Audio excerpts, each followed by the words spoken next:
தானியேல் தீர்க்கதரிசியின் புத்தகம் 9ஆம் அதிகாரம். The book of Daniel chapter 9 verse 19. 19ஆம் வசனத்தை வாசிக்க கேட்கலாம். தானியேல் 9:19. ஆண்டவரே கேளும், ஆண்டவரே மன்னியும், ஆண்டவரே கவனியும். என் தேவனே, உமது நிமித்தமாக அதை தாமதியாமல் செய்யும். உம்முடைய நகரத்துக்கும் உம்முடைய ஜனத்துக்கும் உம்முடைய நாமம் தரிப்பிக்கப்பட்டிருக்கிறதே என்று. நாமம் தரிப்பிக்கப்பட்டிருக்குது. உம்முடைய நகரத்துக்கு உம்முடைய ஜனத்துக்கு உம்முடைய நாமம் தரிப்பிக்கப்பட்டிருக்கிறது என்றான். தானியேல் ஜெபத்தில் அவர் உச்சரிக்கிற வார்த்தை, ஆண்டவரே கேளும், ஆண்டவரே கேளும். இன்னைக்கு கர்த்தருடைய பிள்ளை, இன்று மட்டுமல்ல, இன்றைக்கும் நாளைக்கும் ஆண்டவரிடத்தில் பண்ணுகிற விண்ணப்ப ஜெபம். நீங்கள் இந்த 2 நாள் மீட்டிங்கை மிஸ் பண்ணிடக்கூடாது. ஆண்டவருடைய நாமம் மகிமைப்படணும். அப்போது ஆண்டவரே கேளும். பொதுவாக நம்முடைய ஆண்டவர் ஜெபத்தை கேட்கிறவர் என்று சங்கீதம் 65 நம்ம வாசிக்கிறோம். சங்கீதம் 65 நீங்கள் வாசித்து பார்த்தீங்கன்னா 2ஆம் வசனம், கர்த்தருடைய பிள்ளைகளை, ஜெபத்தை கேட்கிறவரே மாம்சமான யாவரும் உம்மிடத்தில் வருவார்கள் என்று நம்ம எல்லாருக்கும் தெரியும். ஆனால் தேவனுடைய பிள்ளைகளை, சூழ்நிலைகளும்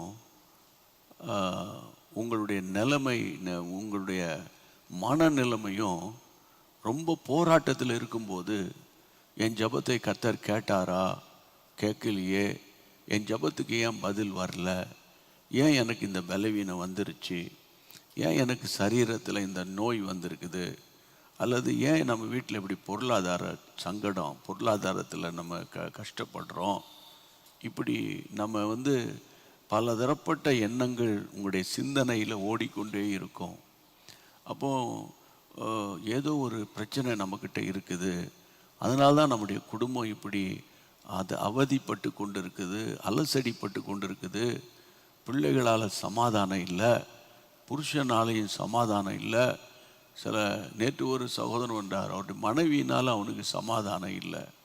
பரிதாபமான சம்பவங்களை சொன்னார்.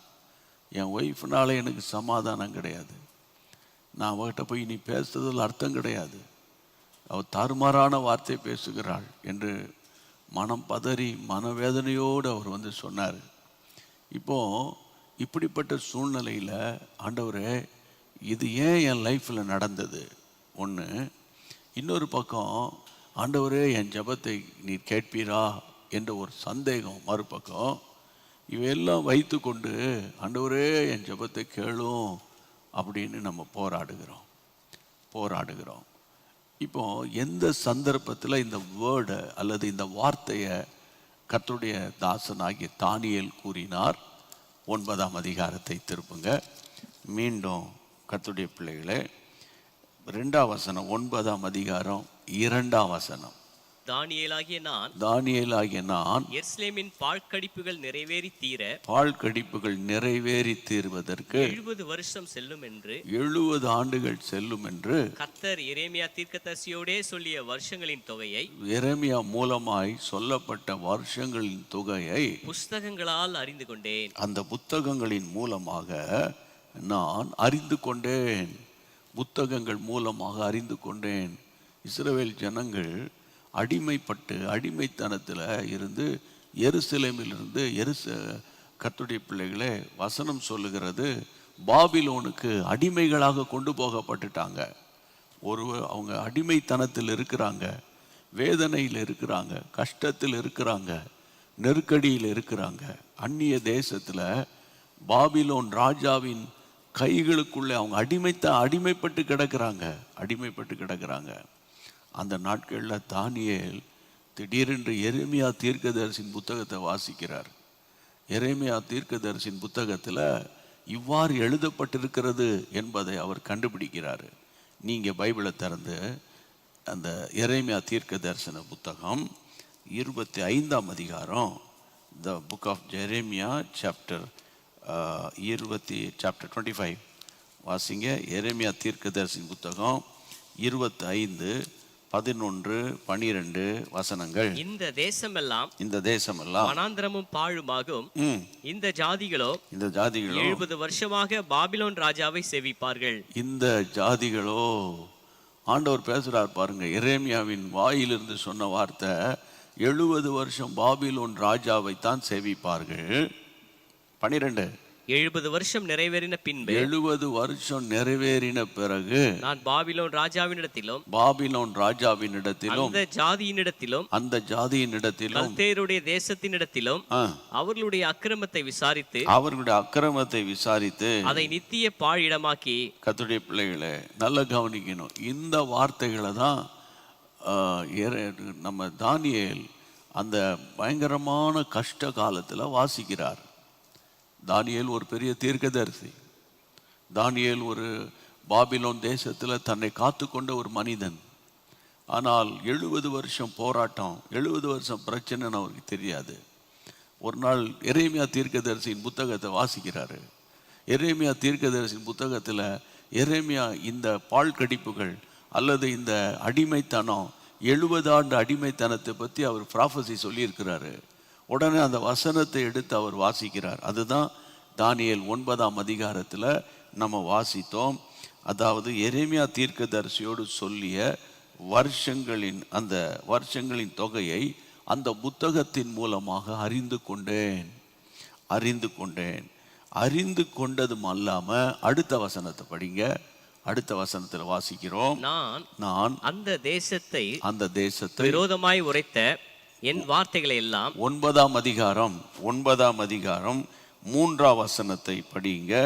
நான் உபவாசம் பண்ணி ரட்டிலும் சாம்பலிலும் உட்கார்ந்து தேவனாகிய ஆண்டவரை ஜெபத்தினாலும் விண்ணப்பங்களினாலும் தேட என் முகத்தை அவருக்கு நேராக்கி. ஆமா, இந்த தானியேல் ஒரு நாள் இந்த எரேமியா தீர்க்க தரிசன புத்தகத்தை வாசிக்கிறாரு. வாசித்த உடனே அங்கே அவர் கண்டுபிடிச்சிட்டாரு, நம்ம என்னைக்கு இந்த சிறையிருப்பு மாறும், என்னைக்கு நம்ம சுய தேசத்துக்கு போவோம், என்னைக்கு எருசலேமுக்கு போவோம் என்று தெரியாத ஒரு காலம். அந்த நாட்களில் ஆண்டவர் தானியேலுக்கு இந்த வசனத்தை எடுத்து காண்பித்து ஒரு வெளிப்பாடு கொடுக்குறாரு. அந்த வெளிப்பாடு கிடைச்ச உடனே தானியேல் தேவ சமூகத்தில் உபவாசித்து ஜெபிக்க ஆரம்பிக்கிறார். சாம்பலில் உட்கார்ந்து ஆண்டவரை ஜெபத்தினாலும் விண்ணப்பங்களினாலும் தேட ஆரம்பித்தார். கர்த்தரை தேடுவதற்கு ஜெபம், உபவாசம், விண்ணப்பம் இவை எல்லாவற்றையும் சேர்த்து தேவனை தேட ஆரம்பிக்கிறார். அப்போ இவரை தேவனை தேட வைத்தது எரேமியா தீர்க்க தரிசன புத்தகம் 25ஆம் அதிகாரம்.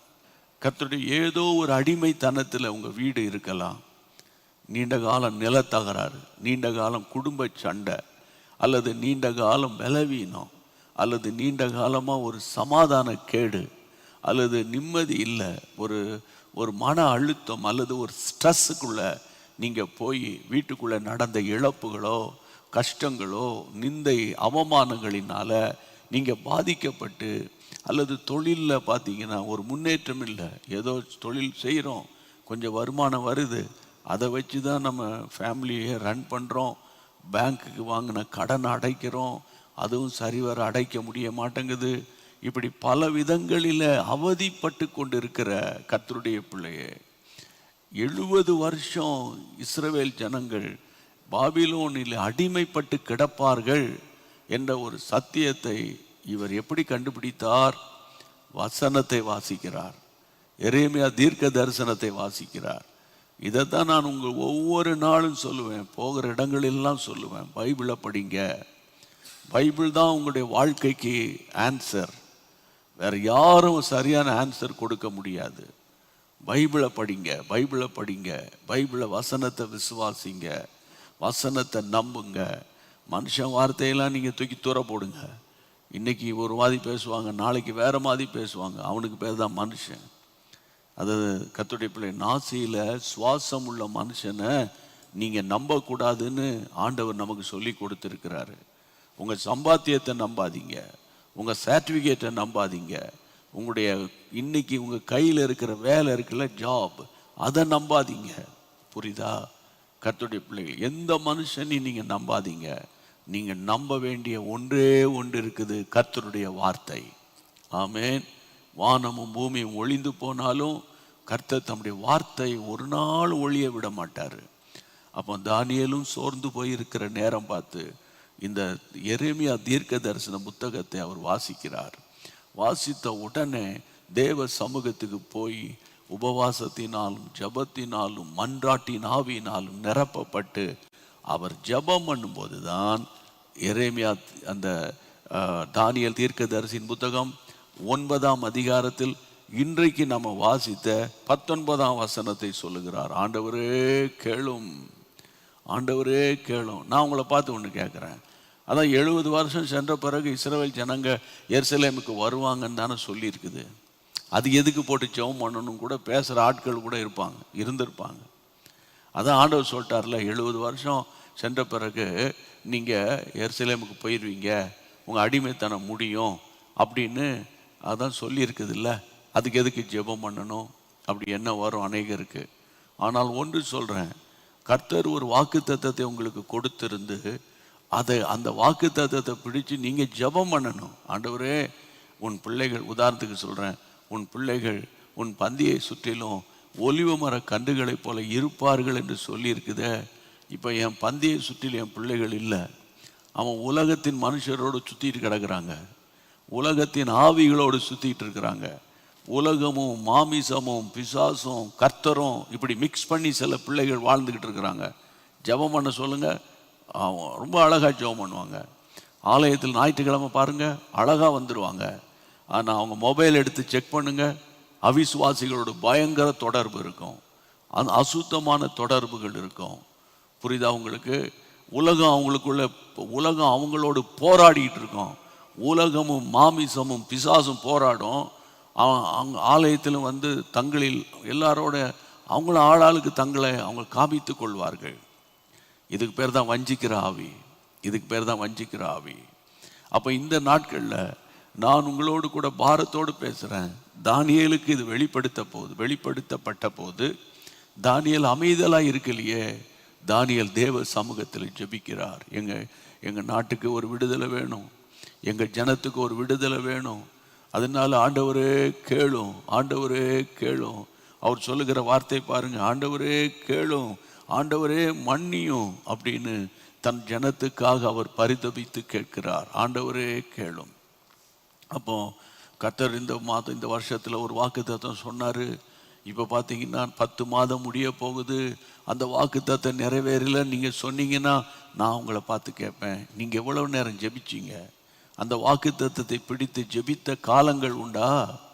வாக்குத்தத்தம் ஸ்டிக்கரில் இருக்குது, வாக்குத்தத்தம் கேலண்டரில் இருக்குது.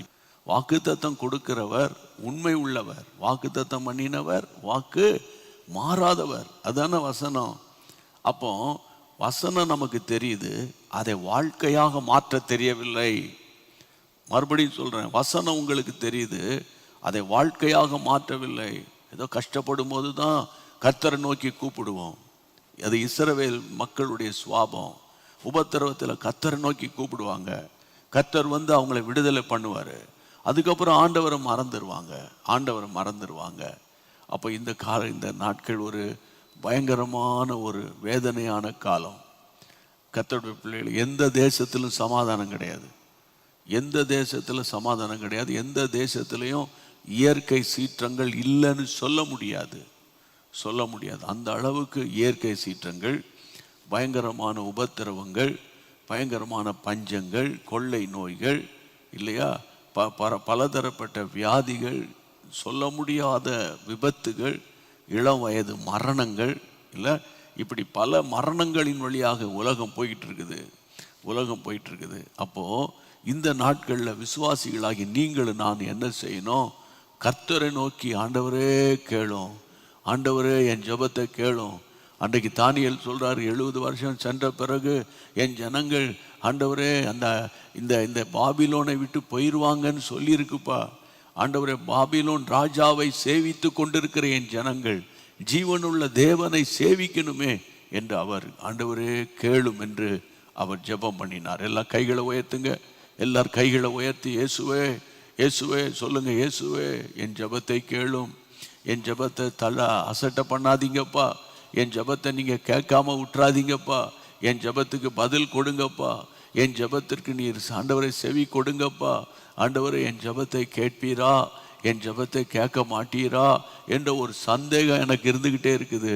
என் ஜெபத்திற்கு நீர் பதில் கொடுக்கணும் ஆண்டவரே, என் ஜெபத்துக்கு நீர் இரக்கம் பாராட்டணும் ஆண்டவரே. கைகளை உயர்த்தி கேளுங்க. என் ஜெபத்துக்கு பதில் கொடுக்கணும், என் ஜெபத்துக்கு இரக்கம் பாராட்டணும், என் ஜெபத்திற்கு நீர் செவி கொடுக்கணும் கர்த்தாவே. இயேசுவின் நாமத்தில் ஒப்பு கொடுத்து ஜெபிக்கிறோம் ஆண்டவரே. எங்கள் ஜெபத்துக்கு இரக்கம் பாராட்டுங்க, என் ஜெபத்துக்கு செவி கொடுங்க, என் ஜெபத்தை கேளுங்க, என் ஜெபத்தை கேளுங்க. ஆமாண்டவரே, ஆமாண்டவரே, நீர் ஜெபத்தை கேட்கிறவராச்சே. மாம்சமான யாவரும் இடத்தில் வருவார்கள் என்று சங்கீதம் 65:2 சொல்லப்பட்டிருக்கிறதே. என் ஜெபத்துக்கு பதில் கொடுத்து ஆண்டவர், வியாதியாய் கிடக்கிற என் பிள்ளைகளை, வியாதியாய் கிடக்கிற என் புருஷனை, வியாதியாய் கிடக்கிற என்னுடைய மனைவியை, போராடி கொண்டிருக்கிற பொல்லாத பிசாசின் கிரியைகளை ஆண்டவரே நீர் அகற்றும்படிக்கு நாங்கள் ஒருமனப்பட்டவர்களாய் ஜெபிக்கிறோம் கர்த்தாவே. இந்த ஜெபத்தை கேட்டு நீர் பதில் அளிக்க போகிற மகா பெரிய கிருபையை எண்ணி அல்லேலூயா ஸ்தோத்திரம் பண்ணி பாடுவோம். ஆமென். பயமில்லை பயமில்லையே, ஜெயம் ஜெயம் தானே. பயமில்லை பயமில்லையே, ஆமென். ஜெயம் ஜெயம் தானே. ஜெபத்துக்கு பதில் உண்டு, இயேசு நாமத்தில் ஜெயம் உண்டு. ஜெபத்துக்கு பதில் உண்டு, இயேசு நாமத்தில் ஜெயம் உண்டு. இயேசு நாமத்தில் ஜெயம் உண்டு, இயேசு நாமத்தில் ஜெயம் உண்டு. இதயம் விரும்புவதை எனக்கு தந்திடுவார், என் ஏக்கம் எல்லாமே எப்படியும் நிறைவேற்றுவார். இதயம் விரும்புவதை எனக்கு தந்திடுவார், என் ஏக்கம் எல்லாமே எப்படியும் நிறைவேற்றுவார். ஜெயமெடுப்பேன் இயேசு நாமத்தில், ஜெயமெடுப்பேன் இயேசு நாமத்தில். தோல்வி எனக்கில்லையே, நான் தோற்று போவதில்லையே. ஜெயமுண்டு இயேசு நாமத்திலே, ஜெயமுண்டு இயேசு நாமத்திலே.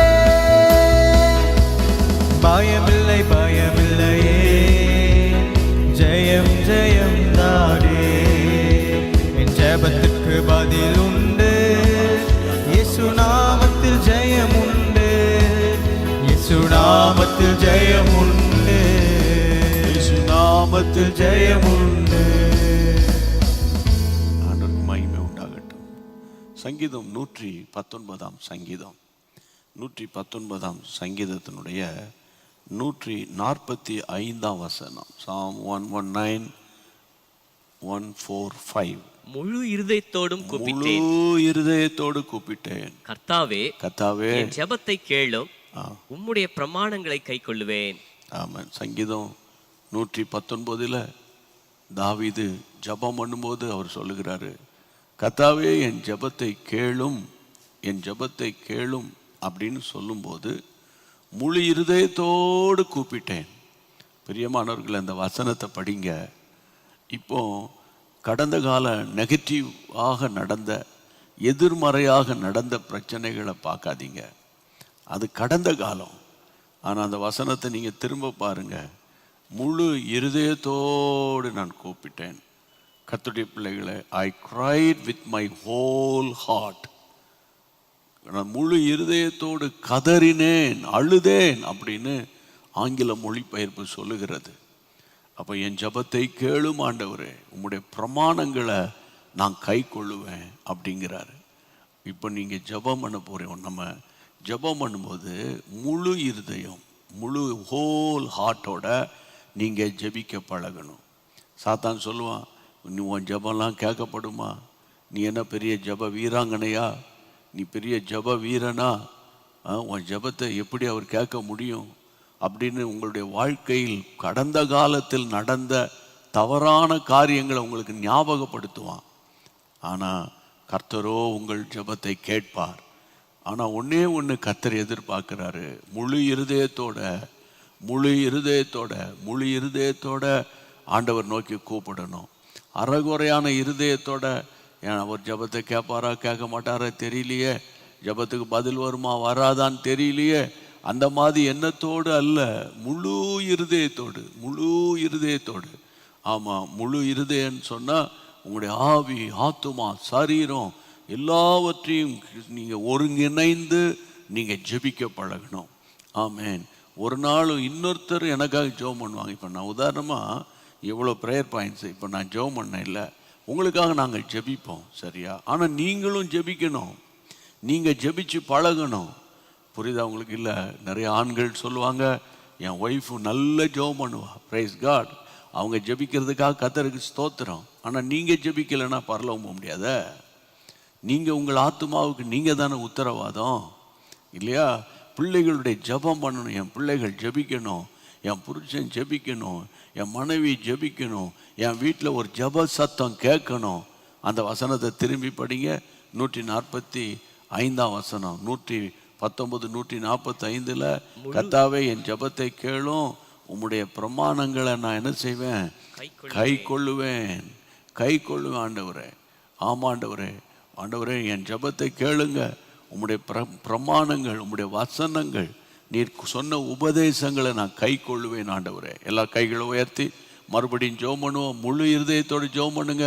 அரைகுறையான அவிசுவாசமான எண்ணத்தோடு அல்ல, முழு இருதயத்தோடு இயேசுவின் நாமத்தினால இந்த சாயங்கால நேரத்தில் நாங்கள் ஒருமனப்பட்டவர்களாய் ஜெபிக்கிறோம். கர்த்தாவே, ஆண்டவரே இந்த நாட்களில் நாங்கள் ஒவ்வொரு பட்டணமாக போக முடியாது, சூழ்நிலை சரி கிடையாது. ஆனாலும் ஆண்டவர், இந்த வார்த்தை ஒவ்வொருடைய வீடுகளுக்குள்ளே பாய்ந்து செல்லுகிறது, இந்த சத்தம் ஒவ்வொருடைய ஆத்துமாவுக்குள்ளே போகிறது.